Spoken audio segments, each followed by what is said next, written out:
বিশ্বজুড়ে খ্রিস্টান ধর্মাবলম্বীদের সবচেয়ে বড় ধর্মীয় উৎসব বড়দিন।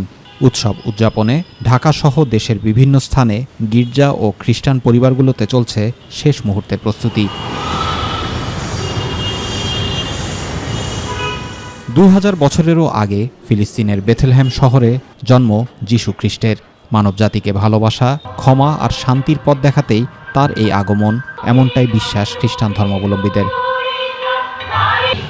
একটি সাধারণ গোশালায় মা মেরির কোল আলো করে আগমন যিশু খ্রিস্টের। তাই গোশালায় জন্ম নেয়ার সেই গল্প আজও বড়দিনের মূল প্রতীক হয়ে দাঁড়িয়েছে। রঙিন সাজে সাজানো চার্চগুলো যেন সেই ইতিহাস ও ঐতিহ্যের প্রতিচ্ছবি। বরিশালের মধ্যে সবথেকে ভালো অবস্থানে আছি আমরা, ক্যাথিড্রাল। বড়দিনে সবাইকে শুভেচ্ছা জানাচ্ছি।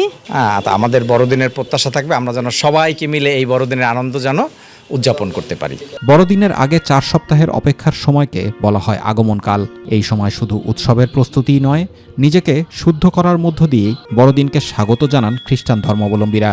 বাহ্যিক দিক দিয়েও প্রস্তুতি চলছে, আধ্যাত্মিক দিক দিয়েও আমাদের প্রস্তুতি চলছে।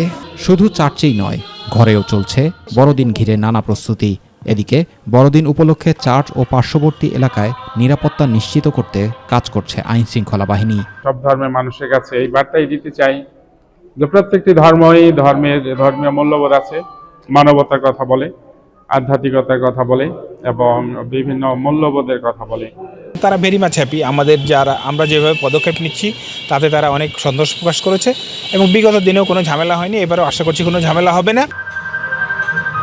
জোবা রহমান, মাই টিভি নিউজ।